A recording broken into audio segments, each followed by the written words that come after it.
धन्यवाद श्रीमती अर्चना संतोष।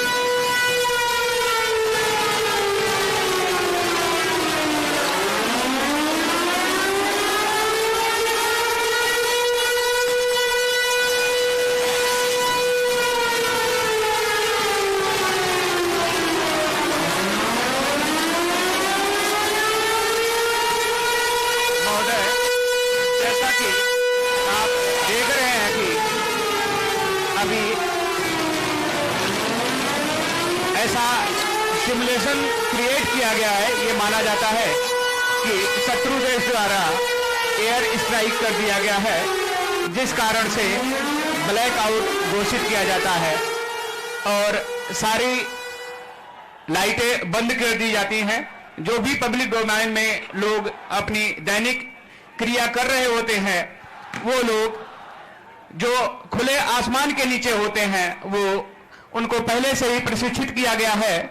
वो लोग लेट जाते हैं या नजदीकी शेल्टर में आश्रय लेने की कोशिश करते हैं। इसी कार्रवाई को आपके सामने प्रदर्शित किया जा रहा है।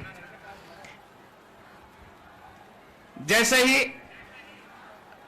शत्रु का हवाई हमला का खतरा टल जाता है, तो एयर कंट्रोल द्वारा मैसेज मिलता है, एयर रेड ग्रीन, अर्थात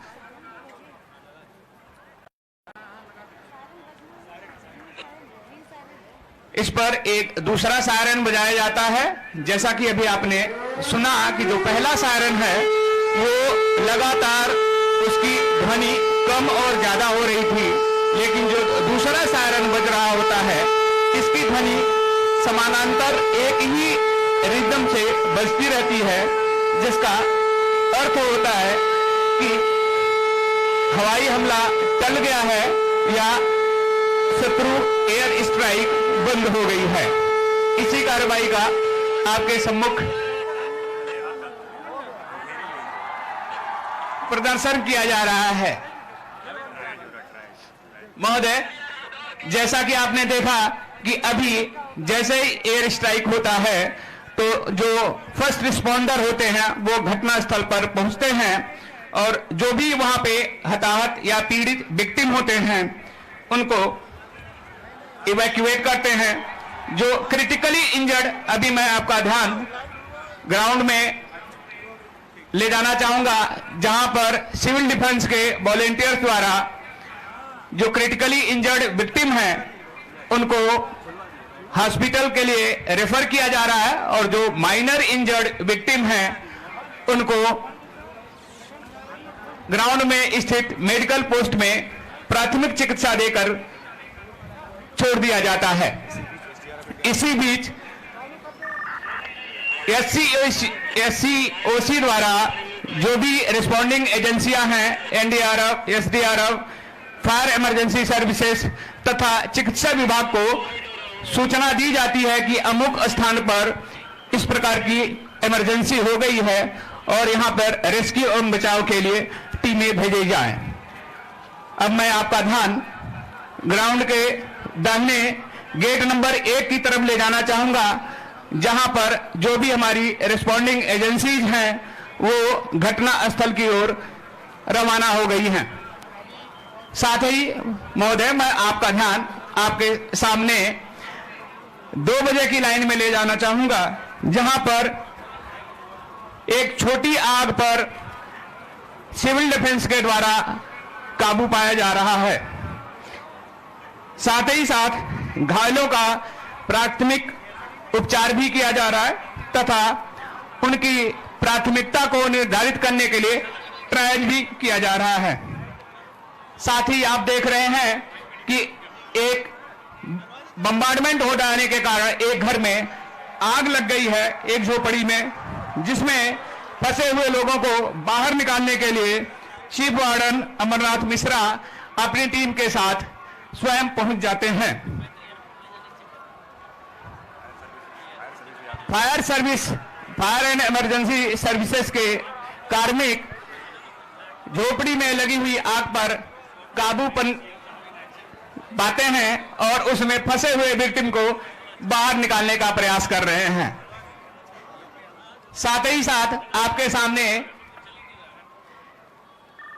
एक दूसरी सिनेरियो 12 बजे की लाइन में, अब मैं आपका ध्यान उस तरफ आकृष्ट करना चाहूंगा कि एक कोलैप्स स्ट्रक्चर है जिसको कि एक फ्लैक्स बैनर के द्वारा हमने प्रदर्शित करने की कोशिश किया है कि यहां पे एक ध्वस्त ढांचा है और इसमें कुछ लोग फंस गए हैं।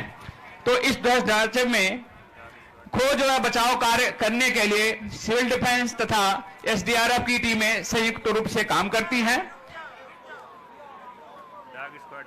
एसडीआरएफ की डॉग स्क्वाड जो स्निफर डॉग होते हैं, एक विशेष प्रकार के ट्रेंड डॉग्स होते हैं जो इस डेब्रिज में, मलबे में फंसे हुए विक्टिम को सूंघ कर पता करते हैं, पुष्टि करते हैं कि हाँ इसमें कोई अभी भी विक्टिम है। तो उस विक्टिम को एक्सट्रिकेशन के लिए एक्सट्रिकेशन रूट तैयार किया जाता है और उस विक्टिम को एविक्यूएट किया जाता है और प्राथमिक चिकित्सा देकर उसे फर्दर ट्रीटमेंट के लिए हायर सेंटर को रेफर किया जाता है। इसी कार्रवाई का आपके सम्मुख प्रदर्शन किया जा रहा है।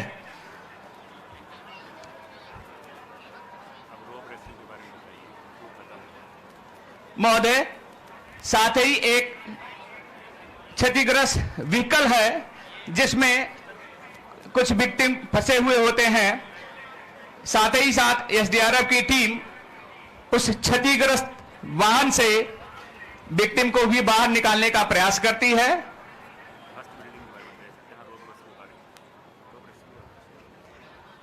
ध्वस्त बिल्डिंग के बगल में ही एक बहुमंजिला इमारत है जहां पर कुछ लोगों के फंसे होने की संभावना है।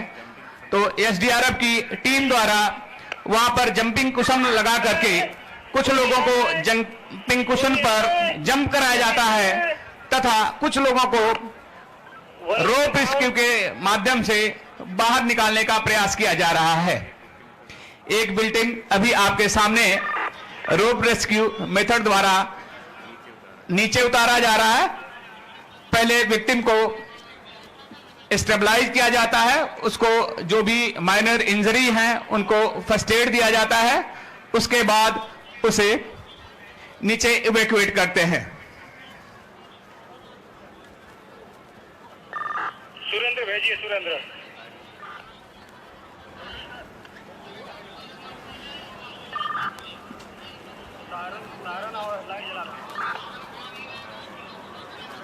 महोदय, जैसे ही विक्टिम बाहर निकाल लिया जाता है उसको फर्दर ट्रीटमेंट के लिए हॉस्पिटल भेजा जाता है। महोदय, अब मैं आपका ध्यान ग्राउंड में के बाएं किनारे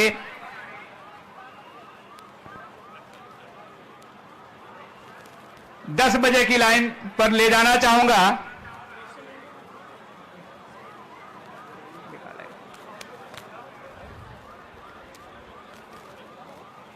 अभी जो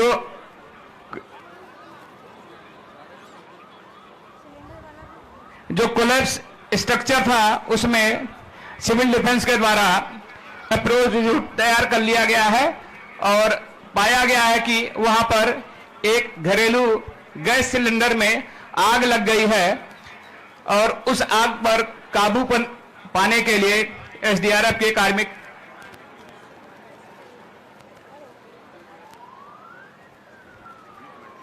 साथ ही साथ मैं आपका ध्यान बाईं तरफ 10 बजे ले जाना चाहूंगा जहां पर एक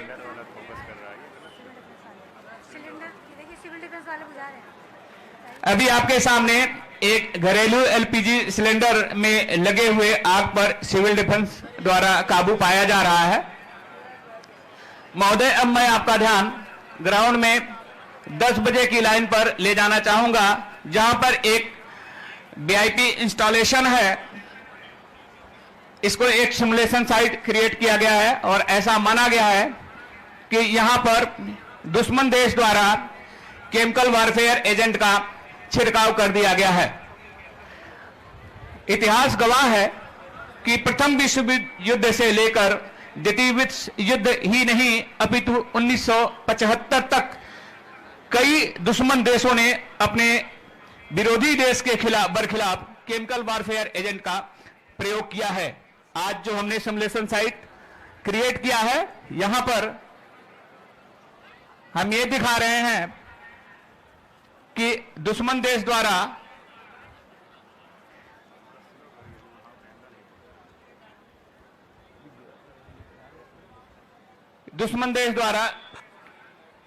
केमिकल वारफेयर एजेंट का छिड़काव कर दिया गया है। ये केमिकल वारफेयर एजेंट कई प्रकार के हो सकते हैं, जैसे blister agent, blood agent, nerve agent, incapacitant तथा डिफोलिएंट्स। अभी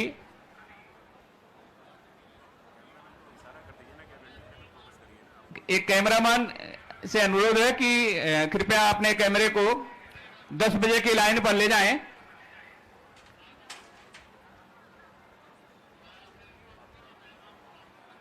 यहां पर एनडीआरएफ की टीम घटनास्थल पर पहुंच चुकी है और घटनास्थल पर पहुंचने के बाद टीम डिटेक्शन, इवैक्यूएशन तथा डिकंटामिनेशन की कार्रवाई करती है। सबसे पहले टीम डिटेक्शन की कार्रवाई करती है। डिटेक्शन टीम मार्च अप, इवैक्यूएशन टीम मार्च अप।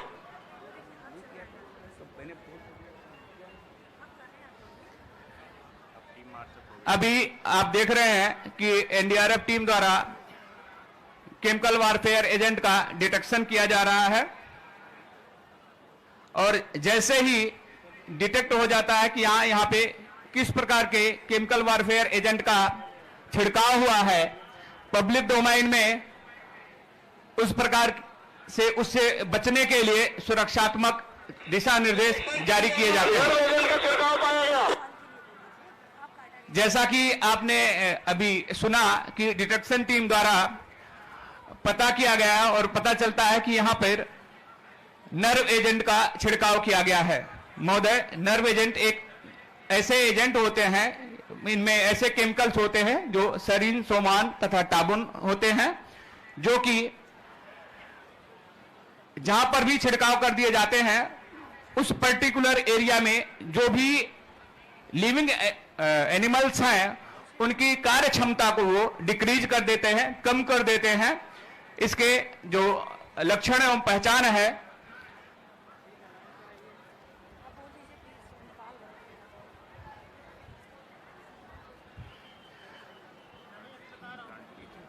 उनके लक्षण एवं पहचान है कि आदमी को बार बार लार टपकने लगता है, उनकी आंखों की पुतलियां सिकुड़ जाती हैं तथा उनके मलमूत्र पर काबू नहीं होता है।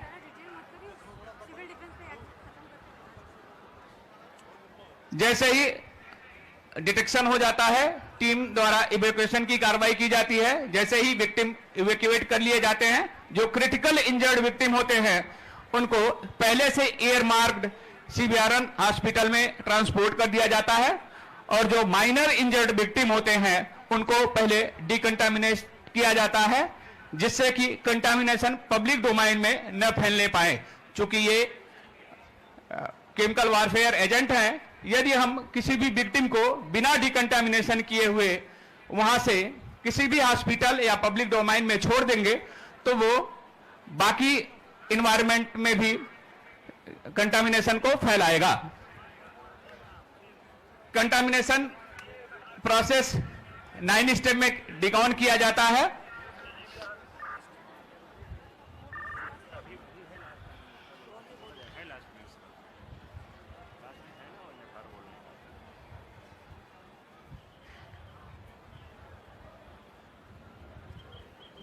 डिकंटामिनेशन प्रोसेस में जो भी स्पॉटलाइट, कृपया अपना फोकस दाहिने करें, जहां पर जो भी विक्टिम है उनको बारी बारी से डिकाउन किया जा रहा है। जो एम्बुलेटरी पेशेंट हैं इनको डिकॉन किया जाता है वहीं पर, और जो नॉन एम्बुलेटरी पेशेंट होते हैं अर्थात जो लोग चल फिर नहीं सकते हैं उनको कैजुअलिटी बैग में डाल करके और स्पेशलाइज्ड जो हॉस्पिटल है, पहले से जो ईयर मार्क हॉस्पिटल है, वहां पर इनको स्थानांतरित किया जाता है जिससे कि वहां पर उनका समुचित इलाज किया जा सके। इसी कार्रवाई को आपके सामने प्रदर्शित किया जा रहा है। जैसे ही डिकॉन हो जाता है महोदय, मैं अब आपका ध्यान सामने 12 बजे की लाइन में मेडिकल पोस्ट पर ले जाना चाहूंगा, जहां पर जो भी एम्बुलेटरी पेशेंट हैं या जो कम चोटिल विक्टिम है उनका सिविल डिफेंस चिकित्सा जो स्वास्थ्य डिपार्टमेंट है उनके द्वारा एनडीआरएफ तथा एसडीआरएफ के जो डॉक्टर्स का पैनल है उनके द्वारा उनका इलाज किया जाता है, तथा जो गंभीर रूप से घायल रोगी हैं उनको फर्दर ट्रीटमेंट के लिए आगे रेफर कर दिया जाता है। यहां पर यह मॉक एक्सरसाइज संपन्न होती है। अब मैं अंत में श्रीमती अर्चना सतीश को आमंत्रित करना चाहता हूं कि आप आए और मंच को संबोधित करें। धन्यवाद। नागरिक सुरक्षा से संबंधित ये मॉक ड्रिल हम सब ने देखी और अब मैं माननीय मुख्य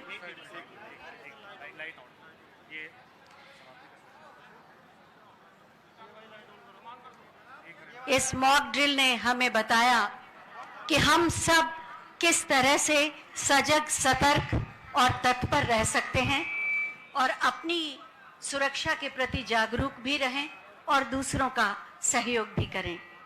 और अब मैं माननीय मुख्यमंत्री महोदय से बहुत ही आदर के साथ अनुरोध करूंगी कि आज के इस महत्वपूर्ण अवसर पर अपने मार्गदर्शन से हम सबको कृतार्थ करें। आप सबकी जोरदार तालियों के प्रणाम के साथ। भारत माता की, भारत माता की, भारत माता की। आज के इस मॉक ड्रिल के इस कार्यक्रम में civil defence, NDRF, SDRF, Uttar Pradesh police, विभिन्न सामाजिक संगठनों के सहयोग से जो एक अभी मॉक ड्रिल का यहां पर प्रदर्शन हुआ है, इस कार्यक्रम में उपस्थित उत्तर प्रदेश सरकार में मंत्रिमंडल के मेरे वरिष्ठ सहयोगी, लखनऊ के प्रभारी मंत्री श्री सुरेश कुमार खन्ना जी, प्रदेश के जल शक्ति मंत्री श्री स्वतंत्र देव सिंह जी, माननीय सांसद श्री ब्रजलाल जी, माननीय विधायकगण श्री योगेश शुक्ला जी, अमरीश कुमार जी, ओपी श्रीवास्तव जी, अवनीश कुमार सिंह जी, प्रदेश के पुलिस महानिदेशक श्री प्रशांत कुमार जी, प्रमुख सचिव गृह श्री संजय प्रसाद जी, पुलिस महानिदेशक नागरिक सुरक्षा श्री अभय कुमार प्रसाद जी, आज के इस कार्यक्रम में उपस्थित मॉक ड्रिल से संबंधित इस पूरे कार्यक्रम में civil defence, NDRF, SDRF, NCC, NSS और विभिन्न संस्थाओं से जुड़े हुए सभी स्वयंसेवकगण और उपस्थित नागरिक बंधुओं, बहनों और भाइयों, मैं सबसे पहले मॉक ड्रिल कार्यक्रम में भारत माता के महान सपूतों तीनों सेनाओं के द्वारा देश के गौरव को आगे बढ़ाते हुए पहलगाम की आतंकी घटना का जिस बहादुरी के साथ कल रात्रि को जवाब दिया गया है, इसके लिए तीनों सेनाओं के साथ ही देश के यशस्वी प्रधानमंत्री जी का हृदय से अभिनंदन करते हुए उत्तर प्रदेश की जनता जनार्दन की ओर से तीनों सेनाओं को और पूरे देशवासियों को हृदय से बधाई देता हूं और पहलगांव में अपने परिवारजनों को खोने वाले उन सभी परिवारों के प्रति संवेदना व्यक्त करते हुए दिवंगत आत्माओं के प्रति भी अपनी विनम्र श्रद्धांजलि अर्पित करता हूं। बहनों और भाइयों, ऑपरेशन सिंदूर उन बहन और बेटियों के प्रति प्रधानमंत्री मोदी जी और देश की सेना की एक संवेदना है। जिन लोगों ने भारत की बहन और बेटियों के सिंदूर को छीनने का दुस्साहस किया था, कल की स्ट्राइक में उन्हें अपना खानदान खोना पड़ा है और दुश्मन के काराना हरकतों का जवाब ये नया भारत इसी मजबूती के साथ देगा। यह प्रधानमंत्री जी ने पहले दिन ही देशवासियों को आश्वस्त किया था और कल की घटना में एक बार फिर से नए भारत ने यह साबित भी किया है। आपात स्थितियों में नागरिक कर्तव्य क्या होने चाहिए, उन कर्तव्यों के प्रति आगाह करने के लिए पूरे देश के अंदर और उत्तर प्रदेश के अंदर भी मॉक ड्रिल का कार्यक्रम आज दिन भर चला है और इसीलिए हम सभी लोग आज इस मॉक ड्रिल का हिस्सा बनने के लिए एक नागरिक के रूप में आपके बीच में यहां पर उपस्थित हुए हैं। हमें भी अपने कर्तव्यों को समझना होगा। आज जब पूरा देश एकजुट होकर के भारत की बहादुर सेनाओं के पराक्रम का लोहा दुनिया मान रही है, तो हमें भी देश की सेनाओं के साथ सेना, अर्धसेना, पुलिस बल और उन सभी संस्थाओं के मनोबल को बढ़ाने के लिए पूरे मजबूती के साथ उनके साथ खड़ा होना होगा। ये मॉक ड्रिल का कार्यक्रम उसी का हिस्सा है। आपातकालीन कोई स्थिति ऐसी पैदा होती है, उन स्थितियों में हमारा दायित्व बनता है कि दुश्मन को कहीं भी कोई ऐसा अवसर न मिले, किसी विरोधी को कोई ऐसा अवसर न मिले जिससे जन धन की कहीं हानि हो। उससे बचाव करने के लिए क्या उपाय हो सकते हैं। आपने देखा होगा कि किस तरीके से क्रमबद्ध तरीके से सिविल डिफेंस ने, एनडीआरएफ ने आपके सामने उसका एक प्रदर्शन किया है और यह केवल एनडीआरएफ या सिविल डिफेंस के लिए ही नहीं, केवल एनसीसी, एनएसएस, स्काउट गाइड या एसडीआरएफ या होमगार्ड या आपदा मित्रों के लिए ही नहीं, आम नागरिकों को भी इनके साथ जुड़ना पड़ेगा, देखना पड़ेगा, अपने कर्तव्यों के प्रति आगाह होना पड़ेगा। और यही वर्तमान समय में पूरे देश के प्रति प्रत्येक नागरिक का दायित्व बनता है कि देश पहला। हम देश के आन मान और शान के साथ किसी को भी खिलवाड़ नहीं करने देंगे। भारत माता के खिलाफ जिन लोगों ने साजिश रची है, इसमें सेना की कार्रवाई का पूरा समर्थन करते हुए प्राण प्रण से उनके साथ एकजुट होकर के उनके मनोबल को आगे बढ़ाने के लिए हम भी कार्य करेंगे और हमारे गांव में, हमारे शहर में, हमारे मोहल्ले में जहां कहीं भी सुरक्षा से संबंधित कोई मामला आता है, जहां कहीं भी देश के आन मान और शान से संबंधित कोई ऐसा पहलू सामने आता है, उसमें हमारी प्राथमिकता में पहले देश होना चाहिए, तब कुछ और होना चाहिए। इस भाव के साथ हम सबको मिलकर के कार्य करना होगा। मॉक ड्रिल के इस कार्यक्रम के लिए मैं civil defence, NDRF, Uttar Pradesh police, SDRF और अन्य सभी संबंधित संस्थाओं को हृदय से धन्यवाद देता हूं। आदरणीय प्रधानमंत्री जी के प्रति, देश की तीनों सेनाओं के प्रति, आदरणीय रक्षा मंत्री जी के प्रति, केंद्रीय मंत्रिमंडल के प्रति हृदय से आभार व्यक्त करते हुए, अभिनंदन व्यक्त करते हुए उन्हें बधाई देता हूं।